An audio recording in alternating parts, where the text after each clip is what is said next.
أعوذ بالله من الشيطان الرجيم. بسم الله الرحمن الرحيم. الحمد لله والصلاة والسلام على نبي لا نبي بعده وعلى آله وصحبه ومن تبعه ووالاه. سبحانك لا علم لنا إلا ما علمتنا إنك أنت العليم الحكيم. رب يسر ولا تعسر يا كريم. ولا حول ولا قوة إلا بالله العلي العظيم. والحمد لله رب العالمين. بسم الله الرحمن الرحيم. قال المصنف رحمه الله تعالى ونفعنا وإياكم بعلومه في الدارين آمين يا رب العالمين. بسم الله الرحمن الرحيم. Kita ada lagi dalam kertas selai yang kita edarkan. Kita baru mula sampai nombor 1, nombor 2 lah. Baru lagi kan. Jadi kertas ini namanya di atas tu Mabadi Asyara, prinsip-prinsip 10. Maknanya kita ambil tahu apa itu ilmu tasawuf, persoalan dia, faedah kita belajar, hukum belajar dan lain-lain lah.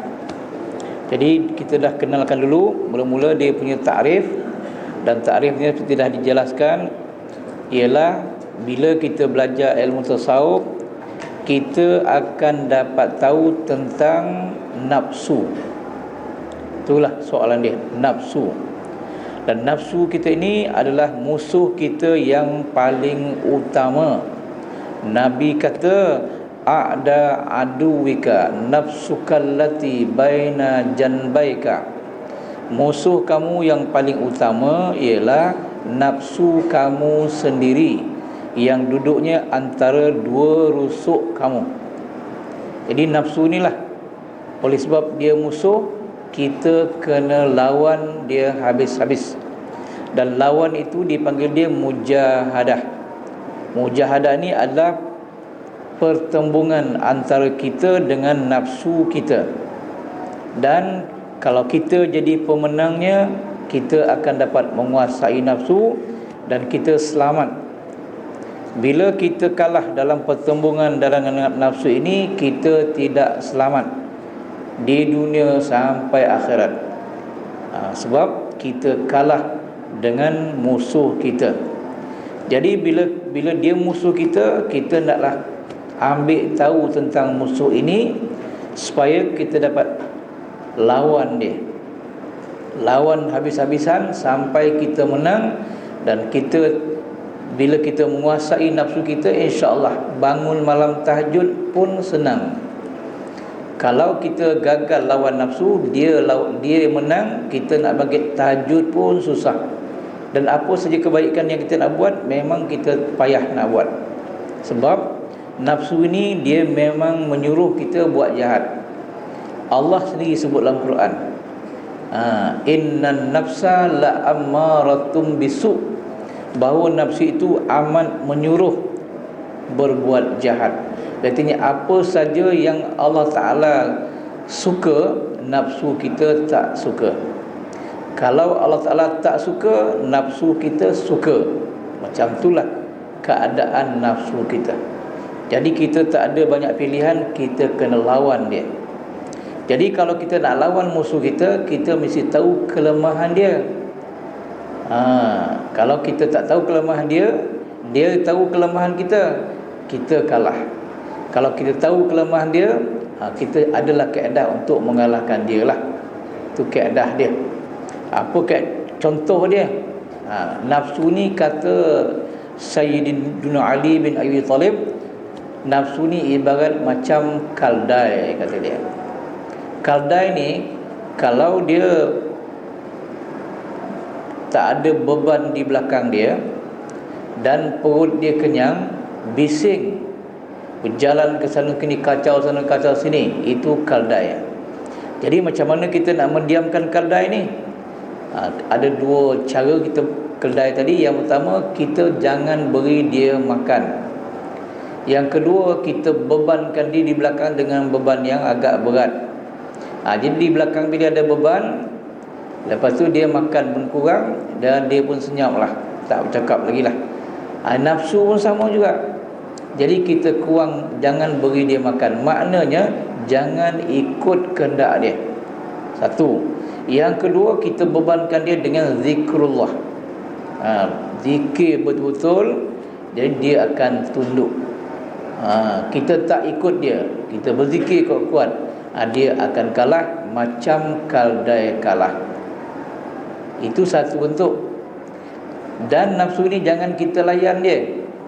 Kalau kita layan dia, kita akan layan dia sampai besar, sampai mati. Jadi jangan layan. Jadi dicontohkan juga ada ulama sufi macam kanak-kanak kecil. Jadi kanak-kanak kecil ni, kalau kita biasa beri nak susu dia, susu botol lah umpamanya, dia nak menyusu tu dia tak nak menyusu, sehingga dia dapat bantal busuk. Sambil dia pegang bantal busuk tu baru dia nyusu. Kalau kita beri bantal busuk, dia tak nyusu. Jadi kita dah ajar, kita mahu anak kita menyusu dengan baik, kita berilah dia bantal busuk tadi, dia menyusu lah, habis. Jadi bila kita dah setiap dia nak menyusu ada bantal busuk, itu kita akan jadi susah. Bila nak balik ke rumah, tak apalah dah, okey. Sampai rumah tanya, ada bawa bantal budak tadi tak? Tak ada. Sudah, kan payah budak tu nak menyusu, terpaksa balik ke Soman, balik ambil bantal busuk. Itulah kanak-kanak. Kita dah biasakan dengan macam tu. Nafsu pun sama. Kalau kita dah beri dia, ikut dia macam ni yang tak kena tadi, sampai bila kita kena ikutkan dia? Macam tidur tadi kan, kita tak bangkit pukul 4 nak tahajud, dia tak nak, nanti dulu kita ikutkan dia. Malam ni kita ikut dia, esok ikut dia, lusa ikut dia. Lama-lama tiap malam kita kena ikut dia. Macam itulah. Jadi nafsu ni memang sangat jahat. Bukan sahabat kita, musuh kita. Sebab tu adanya ilmu tasawuf ini adalah satu kaedah untuk menundukkan nafsu tadi, melawan nafsu itu balik. Jadi dalam nafsu ni kita dah cerita sebelum ni, ada martabat dia dan ada sifat dia.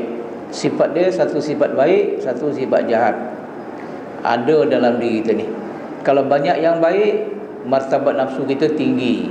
Kalau banyak yang jahat, martabat nafsu kita rendah. Pergilah daripada nafsu amarah dan lawamah, macam kita dah sebut sebelum ni. Okey, itu di sudut ta'rif. Maudhu' dia dah jelas. Maudhu' dia ialah nafsu itu sendiri. Yang ketiga dalam kertas tuan-tuan tu, nombor tak adalah, okay, bintang je lah. Bintang ketiga itu dipanggil samarah. Samarah ni buah. Buah tu maksudnya faedah. Kalau kita belajar tasawuf ni, apa yang kita dapat, apa faedah dia? Jawabnya dalam tu, fahuwa, maka iaitu at-tawassulu bihi ila takhliyatil qalbi 'anil aghyar wa tahliyatihi bi musyahadatil malikil ghaffar. Dalam terjemahan di bawah tu, faedah mempelajari ilmu tasawuf ialah boleh menyampaikan ke arah mengosongkan hati, atau dalam braket tu membersihkan hati daripada pelbagai bentuk kotoran, dan menghiasi hati itu dengan musyahadah akan Allah Ta'ala yang bersifat Al-Malikul Ghaffar. Itu faedah. Jadi faedah dia, pertama, dengan belajar ilmu tasawuf ini, dia akan menunjukkan kita cara-cara mengosongkan hati daripada kotoran. Jadi hati kita itu ibarat macam mangkuk atau gelas. Dalam mangkuk gelas tu banyak kotoran. Jadi kita kena buang, kosongkan mangkuk ini daripada kotoran. Itu maksudnya. Jadi apa maksud mangkuk? Jadi maksud mangkuk tu ialah hati kita, dan kotoran tu ialah nafsu jahat yang ada dalam diri kita ni, yang Allah telah jadikan dalam hati itu, yang dia panggil fujur dalam bahasa Arab dia. fa'alhamaha fujuraha. Fujur tu memang ada dalam diri tiap-tiap insan, tak kira siapa pun ada. Jadi kerja kita ialah bersihkan, kosongkan hati daripada sifat-sifat fujur.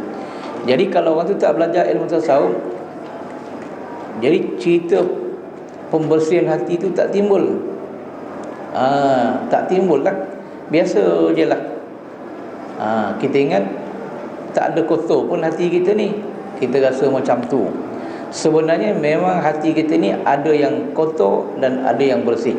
Yang kotor tu sifat jahat, takabur, riya, ujub, hubbud dunia, hubbul mal, bakhil. Ini semua dipanggil sifat-sifat yang tidak baik, mazmumah Arab dia. Ada dalam hati kita. Kita kosongkan hati kita daripada sifat mazmumah. Itulah dia. Tujuan dia pun. Jadi kalau kita tak belajar tasawuf, kita tak, cerita pembersihan hati itu tak ada. Kalau kita belajar kitab tauhid, tak jumpa cerita pasal kosongkan hati daripada sifat mazmumah. Yang ada ialah i'tiqad, percaya kepada Allah, malaikat, kitab, rasul, kiamat, qada dan qadar. Itu yang ada dalam percaya kepada Allah tadi, tauhid. Tak ada cerita pembersihan hati. Yang ada pembersihan akidah ada. Pembersihan hati tak ada. Akidah ni iaitu kita memikirkan Allah Ta'ala tu begini-begini. Itu akidah, pegangan. Dalam fiqh tak ada juga konsep pembersihan tu, tak ada. Jadi cara beramal solat, puasa, haji, zakat itu ada dalam fiqh. Takhliyah tak ada. Tazkiyah tak ada. Yang ada dalam tasawuf. Tapi inilah kunci dia. Apa-apa pun mestilah didulukan dengan pembersihan tadi, tazkiyah. Jadi bila kita dah kosongkan hati kita daripada sifat-sifat jahat tadi, hati kita tu dah bersih, barulah Tuhan akan anugerahkan kepada kita pula hidayah demi petunjuk, demi taufik dan berbagai lah Tuhan nak beri berita. Jadi apa yang Tuhan nak beri berita, pastikan tempat letaknya benda Tuhan nak beri itu bersih. Jadi hati kita ni, dan dijelaskan sama lah seperti bekas. Hidayah tu benda yang nak letak dalam bekas. Jadi benda yang letak dalam bekas tu, mesti benda tu mesti, bekas kita mesti bersih dulu. Dah bersih baru benda tu boleh letak. Hidayah tu bersih, letak di tempat bersih juga. Jadi kenapa hidayah tak dapat? Persediaan tempat tu tak ada. Samalah macam kapal terbang ibarat hidayah. Hati kita ni ibarat landasan kapal terbang, landasan hidayah. Hidayah dah ada dah, tapi landasan pun dah ada, tapi kotor. Jadi macam mana lah kapal terbang nak turun? Macam itulah kurang lebih. Bila dah bersih, kapal terbang pun dah ada, landasan dah bersih, barulah kapal terbang boleh mendarat bila-bila dia mendarat. Kapal terbang mendarat itulah dipanggil pula, dia punya faedah lagi satu. Atau dalam kitab ni tahliyah pula, menghiasi hati dengan ru'yatullah. Yang paling tinggi sekali ru'yatullah lah. Inilah yang akan kita capai. Bukan senang. Jadi mana ada orang yang ada cerita-cerita macam ni dalam tasawuf, dalam daripada tasawuf? Tak ada. Itu sebabnya ilmu tasawuf ini orang tak peduli. Bahkan ada yang kata tasawuf ni bid'ah, dia kata. Lebih-lebih wahabi, bid'ah, habis dia kata bilis. Jadi artinya ilmu ni bila dah ada sebagian ulama, kita mengatakan tak perlu belajar sunat ya ke apa sebagainya, maka tinggallah ilmu ni hanyut. Tambahan pula, sejarah ilmu tasawuf ni dulu memang daripada awalnya terpinggir. Sebab sahabat utama yang membawa ilmu tasawuf ni adalah Sayyidina Ali bin Abi Talib. Tapi bila berlaku pertembungan antara Muawiyah bin Abu Sufyan tadi, Ali pun telah dibunuh oleh Abdurrahman bin Muljam, dan pengikut Ali pun akan dibunuh juga oleh Muawiyah. Dan pengikut Ali ni yang membawa ilmu tasawuf ni lari ke kawasan pendalaman, Badiah Arab dia kata. Jadi dia punya falsafah dia, tasawuf ini berkembang di pendalaman, bukan di kawasan bandar. Sebab tu ilmu ni sampai hari ni pun tidak berapa diketengahkan. Pasal sejarah dia macam tu. Dulu kita dengar tasawuf ni sikit je orang belajar, tak ada sangat. Orang yang hebat-hebat dulu pun tak ramai. Kalau Negeri Sembilan ni adalah seorang Faqih Kiak nama Haji Zakaria Nun di Galau nah. Tu pun orang keliling Galau yang belajar. Di Johor ni ada Habib Husin, di Singapura ada Habib Noh, di Kelantan ada apa nama dia, Tok Kenali. Di Bunut Payung tu siapa nama dia, seorang Tok Selehong. Kelantan tersebut Tok Selehong tu ni tahulah. Itulah antara orang dulu yang hebat. Sekarang dah tak ada lagi. Tu cerita dia. Habis. Kebetulan dunia pun dah akhir kan. Agak ini macam tu lah. Sebab kata Nabi, tanda dunia akhir zaman ni Tuhan akan mencabutkan ilmu-ilmu daripada muka bumi ini dengan cara mematikan ulama-ulama yang hebat-hebat. Sekarang tak ada lagi ulama yang hebat-hebat macam dulu. Ulama yang hebat ni ialah ulama yang menguasai 3 ilmu: tauhid, fiqh dan tasawuf. Hari ni ulama kita penguasaan dia tak boleh katakan tidak ada tasawuf ni, kurang sangat. Fiqh ramai, tauhid ni pun kurang dah. Yang banyak sekali dia orang belajar tafsir, sejarah. Itulah hari ni kebanyakannya. Jadi apa jadi? Macam kitab yang kita baca tu lah, kitab 3 yang dah habis kita baca tu, ujung sekali ghurur, terpedaya. Apa kata terpedaya? Kita dah tahu dah. Maknanya orang yang tak belajar tasawuf, tidak beramal dengan zikir tarikat, dia terpedaya. Kalau dia ulama yang terpedaya. Imam Ghazali dah sebut dah, yang terpedaya ini ramai sangat. 4 golongan tu sebab senang dibincang. Yang pertama ulama, kata terpedaya. Abid, orang rajin beramal ibadat, terpedaya. Sufi dan suka bersedekah, terpedaya. Kenapa? Dia tidak ada ilmu tasawuf. Senang ya. Dan dulu 3 dulu kita baca muka surat 20. Lawamah yang kita baca kan adalah permulaan martabat bagi orang yang beramal dengan zikir tarikat, dan kesudahan martabat bagi ulama yang tidak beramal dengan zikir tarikat. Jadi ulama hebat macam mana pun, dia paling tinggi martabat nafsu dia lawamah, kesian. Itu sebab kita ni kadang-kadang itulah jadi dia. Ambil iktibar daripada kitab yang kita baca 3 dulu, dah selesai dah. Jadi hukum dia apa ni, dia punya faedah dia itulah dia boleh membersihkan hati. Tu yang kita nak buat sekarang. Dan Allah pun dah sebut dalam Quran, qad aflaha man zakkaha. Sesungguhnya mendapat kemenanganlah orang-orang yang membersihkan hati dia daripada sifat-sifat fujur atau sifat mazmumah. Sebaliknya, kalau kita biarkan dia kotor atau kita kotorkan dia, kita lah akan dapat kecelakaan. Wa qad khaba man dassaha. Quran jelas sangat. Jangan macam kaum Samud.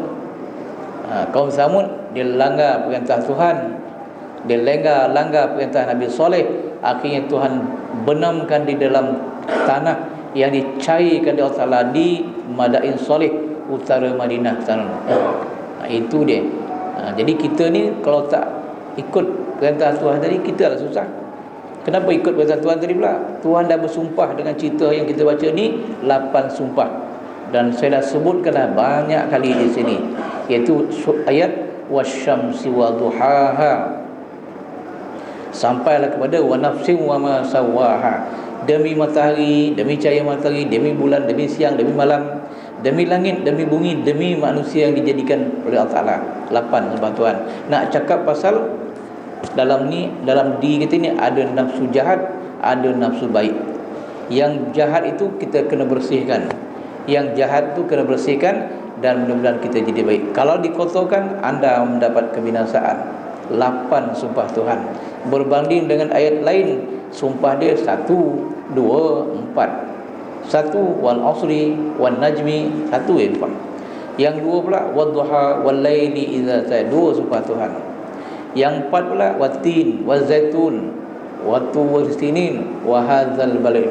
Lepas tu adalah cerita-cerita dia lah. Tapi ini 8 sumpah dia.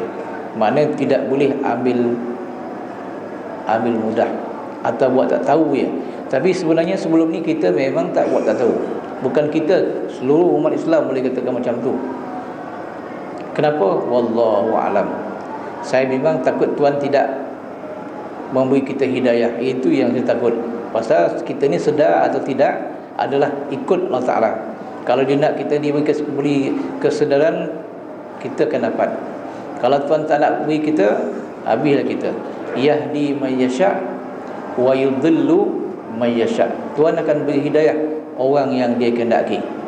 Mudah-mudahan kita ni termasuk di antara orang yang Allah Ta'ala kehendaki kita menjadi baik.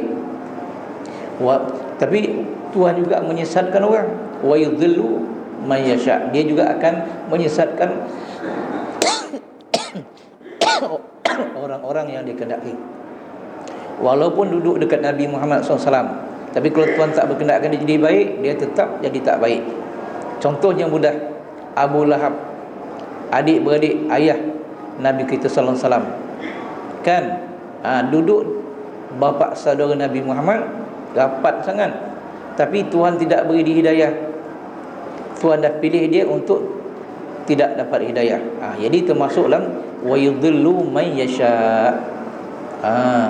Ada pelaksana yang lain, Abbas, Hamzah, itu yahdi, kan, wa yahdi man yasha. Itu dia. Tuhan dah kehendak macam tu. Kalau Abu Talib pula tidak pula, ikut pun tidak, tolak pun tidak. Inilah ketentuan Allah Ta'ala. Jadi kita minta Allah Ta'ala supaya kita ni termasuk dalam golongan orang-orang diberi hidayah oleh Allah Ta'ala. Itu saja. Kita ni la haula wala quwwata illa billahil azim. Itu saja. La haula. Segala-galanya ditentukan oleh Allah. Mohonlah, munajatlah dengan Allah malam-malam, minta Tuhan masukkan kita dalam golongan orang-orang yang diberi hidayah. Dan kalau Tuhan dah beri hidayah pula, mudah-mudahan kita tidak lagi sesat. Tu ya. Pasal ada pula ayat lain tu, kalau Tuhan dah beri kita hidayah, tak ada siapa yang boleh menyesatkan kita pula. Dia juga tu. Tapi kalau orang yang sesat, tak ada siapa yang boleh hidayah pula. Orang ceramah selalu disebut may yahdihillahu fala mudhillalah wa may yudlil fala hadiyalah. Ada orang ceramah dia gunakan itu dulu, tapi dia tak ceritakan apa benda tu lah. Dia baca je kan. Dia apa maksud dia? May yahdihillah, orang-orang yang Allah Ta'ala beri hidayah, fala mudhillalah, tak ada siapa yang boleh menyesatkan dia. Nampak tu. Tapi wa may yudlil, orang-orang yang Tuhan sesatkan, fala mudhillalah, tak ada siapa yang boleh memberi dia hidayah. Itulah macam Abu Lahab tadi, Tuhan dah jadikan dia golongan orang yang sesat tadi kan. Siapa boleh memberi hidayah dia? Tak boleh. Walaupun anak buah dia Nabi Muhammad. Macam tu jugalah. Jadi Nabi Muhammad dia tidak boleh memberi hidayah. Dia hanya boleh tabligh saja. Tabligh itu mana menyampaikan apa yang Tuhan suruh sampaikan kepada manusia. Itu saja kerja Nabi.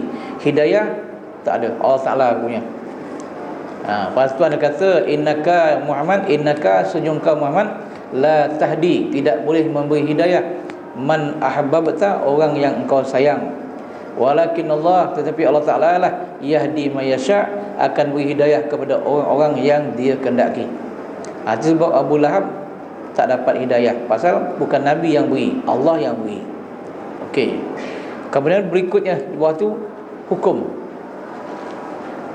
Kalau nak angka yang keempat agak itu hukum. Apa hukum kita belajar ilmu tasawuf? Dalam tu fahuwa, maka iaitu al-wujubul ainiyu. Hukumnya wajib aini, maknanya fardu ain. Ala kulli mukallafin, atas tiap-tiap orang yang mukallaf. Kita dah mukallaf dah ni. Jadi wajib belajar ilmu tasawuf ini, tiap-tiap orang. fardu ain dalam bahasa lain dia.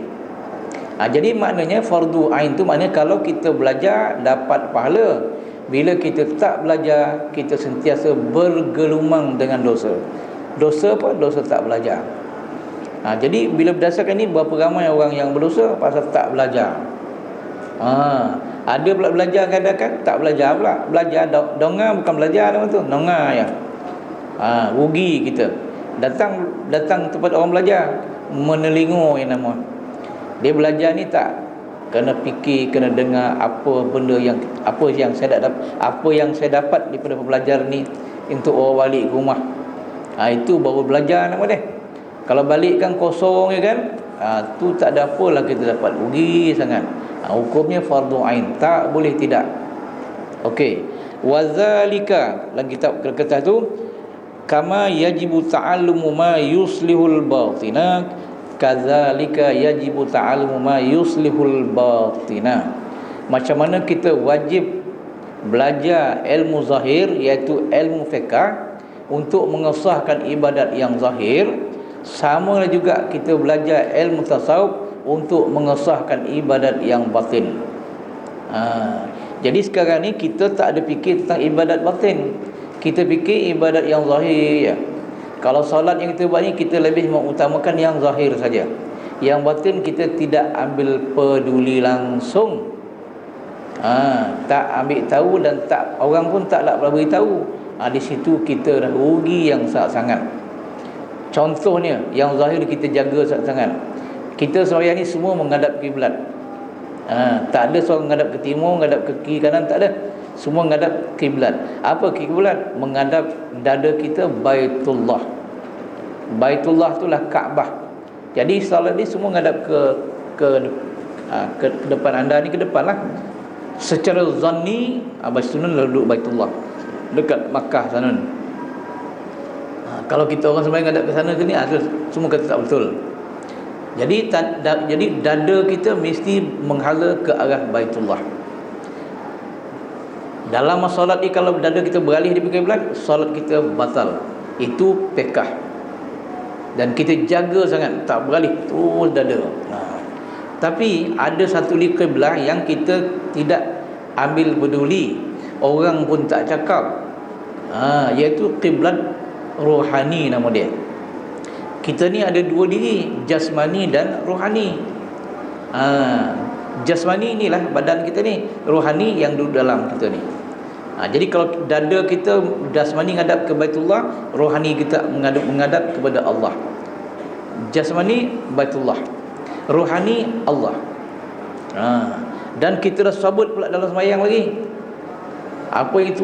Wajah tu aku hadapkan, wajhia muka aku. Jelas kita sebut. Kan kita baca terus ya, tapi tak tahu apa pun. Wajah tu aku hadapkan muka aku. Muka yang mana tu? Bukan muka jasir, diri. Wajhia tu muka, sebenarnya bukan muka, rohan diri kita. Ni bahasa Arab ni lain sikit. Sabut muka, tapi kita nak ialah diri kita. Sama lah macam firman Tuhan yang dikatakan, kullu syai'in halikun, tiap-tiap sesuatu tu akan binasa, illa wajhah, melainkan muka Allah. Itu Quran kan. Jadi tiap-tiap sesuatu akan binasa melainkan muka Allah. Betul ke? Tak betul tu dah. Jadi wajah tu bukan muka. Wajah tu ialah zat Allah Ta'ala. Itu dia. Segala sesuatu ni akan binasa kecuali zat Allah Ta'ala yang tak akan binasa. Tapi dia sebut dalam Quran tu wajah, mukanya. Ni dia ada kaedah lah. Kalau kita belajar bahasa Arab, dipanggil balaghah. Dia kata itlaqul juz'i wa iradatul kulli. Disebut sebahagian yang dikehendaki ke seluruhan. Macam itulah. Itu kaedah. Jadi wajhiyah ni bukan muka kita, tapi diri kita. Aku hadapkan diri aku ni kepada Tuhan. Tuhan mana? Lillazi fataras samawati wal ard. Bagi Tuhan yang telah fataras samawat, menjadikan 7 putera langit dan bumi. Kita hadapkan muka itu, hati diri kita. Jadi semua dia menghadap kepada Allah. Jasmani Baitullah, rohani Allah. Itu bahasa dia. Jadi ini adalah sama seperti firman Tuhan, wa aqimis salata li dzikri, naklah kamu dirikan solat kerana mengingatkan aku, kata Tuhan. Jadi bila sebut dia solat, ingat Allah. Jadi kita dengan Allah dalam solat mesti sentiasa. Jadi dikatalah gunakan perkataan qiblah. Tapi bukanlah qiblah mana hati kita ingat kepada Allah Ta'ala, seolah-olah macam itulah. Jadi kalau dada kita lari daripada kiblat masa semayang, batal semayang. Kalau hati kita lari daripada Allah Ta'ala, apa jadi solat kita? Solat kita tak batal, tapi reject. Itu bahasa paling mudah sekali. Pasal lah lari daripada Allah Ta'ala. Jadi kalau dalam Quran dia apa? Itu dia sahun.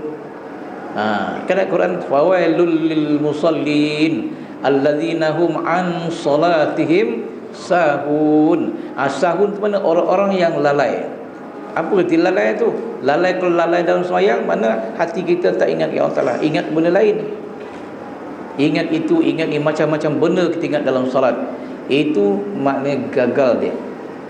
Bila tak ada itu, bila hati kita lalai daripada sudut KPI ibadat kita, sudah habis. Kalau dalam pekerjaan kita hari, kita ada KPI kan. KPI kita dalam solat habis. Dia punya key performance index dia dah habis.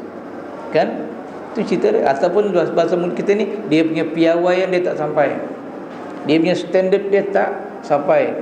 Bila standard dia tak sampai, piawai dia tak sampai, KPI dia tak ada, fawailul lil musallin. Itu yang paling mudah sekali.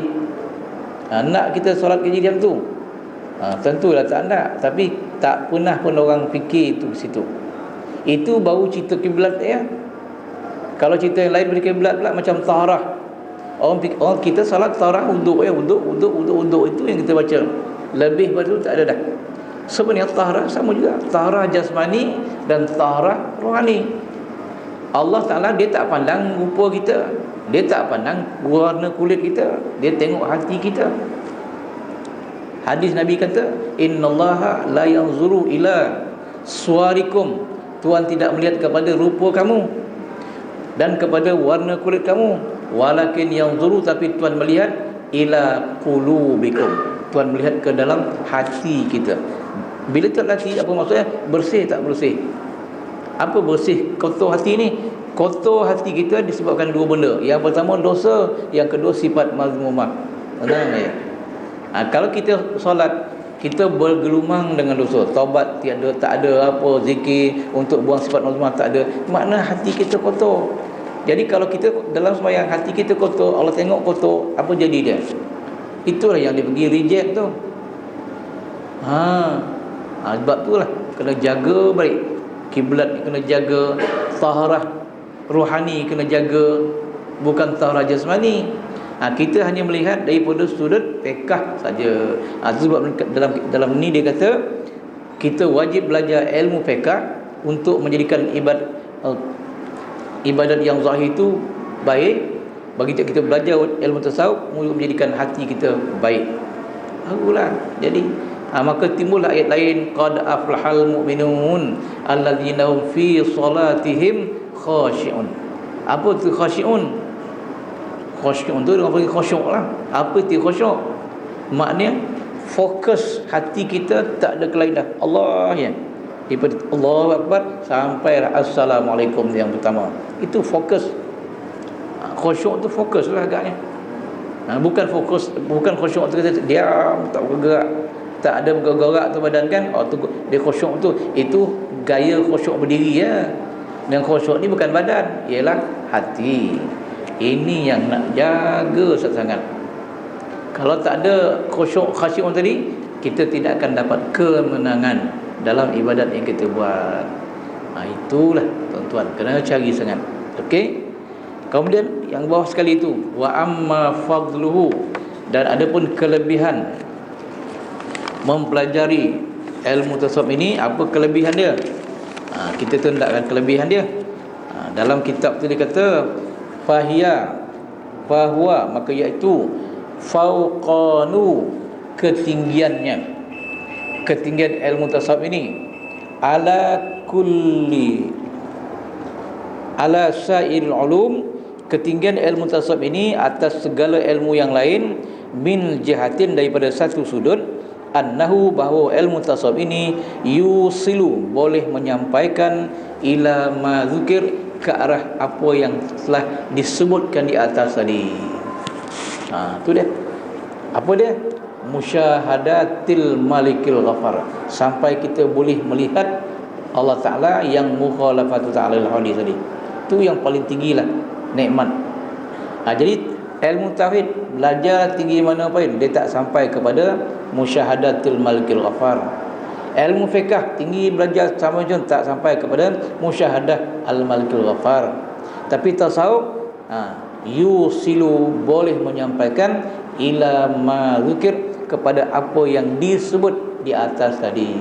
Dan boleh takhliyatil qalbi anil aghyar, boleh mengosongkan hati daripada kotoran-kotoran tadi.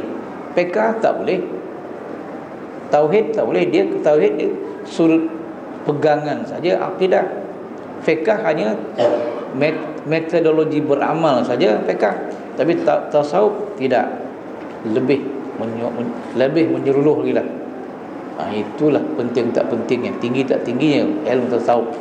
Yang inilah, yang tinggi ni orang tak belajar. Kan sayang, belajar hak rendah-rendah. Tinggilah ke, tapi yang tinggi-tinggi, tapi yang tertinggi tasawuf. Itu mana baik, dan yang terbaik tasawuf. Itu maksud dia. Kemudian seterusnya, wa amma nisbatuhu lil ulum. Apakah nisbahnya kepada ilmu-ilmu yang lain? Nisbah tu maknanya, kalau nisbah dia dua-dua, mana sama baiklah. Kalau tiga-dua, yang tiga tu lebih baik daripada yang dua, itu nisbah tu. Okey, apa dia punya nisbah berbanding dengan ilmu-ilmu yang lain? Dalam tu dia kata, fahiyah, maka nisbah ilmu tasawuf kepada lain ilmu ni, annahu, bahawa ilmu tasawuf ini afdalu, lebih afdal. Tinggal satu huruf, satu perkataan tinggal, itu ala. Afdalu ala. Lepas afdalu tu buat tempat tertinggal ain lam ya, ala, atas. Kulli ilmin, maknanya ilmu tauhid ni adalah lebih afdal atas tiap-tiap ilmu. Ilmu tauhid, ilmu fiqh dan ilmu lain-lain ilmu, tasawuf ialah yang lebih afdal, lebih afdal daripada lain-lain ilmu, berbanding dengan ilmu-ilmu yang lain. Itu dia. Kemudian, wama siwahu far'un, selain daripada ilmu tasawuf, itu adalah dianggap seperti cabang-cabangnya saja. Cabang saja. Jadi bila cabang saja, tentulah tasawuf ni diibaratkan seperti akar tunjang, pokok yang ada akar tunjang. Jadi dahan-dahan tadi dia tidak akan wujud melainkan dah ada pokok dulu, baru ada dahan. Jadi maknanya tasawuf itu ibarat macam batang dia yang ada akar tunjang, dan dahan-dahan yang lain itu ada sebagai ilmu lain sebagai dahan, far'un. Dalam bahasa Arab dia panggil aslun, pokok yang ada akar tunjang tadi, dan far'un tu cabang dia. Samalah kalau tuan-tuan belajar tajwid, ada dia bagi mad asli dan ada mad far'i. Ada ke? Ada ke mad far'i? Ada mad cabang dan mad asal kan? Mad asal tu berapa harakat dia? 2 kan? Jadi semua bacaan kebanyakannya yang asal ni mesti 2, jangan kurang pada 2. Ada tak harakat 1 dalam Quran? Tak ada kan? Yang 1 tu bukan harakat orang tu lah, dia mesti 2. Ada alif, ada waw, ada ya, 1 atau 2 dan 2. Tapi ada mad cabang ni pula, lebih pada 2, 4, 6 kan? Tengoklah mad jaiz ko.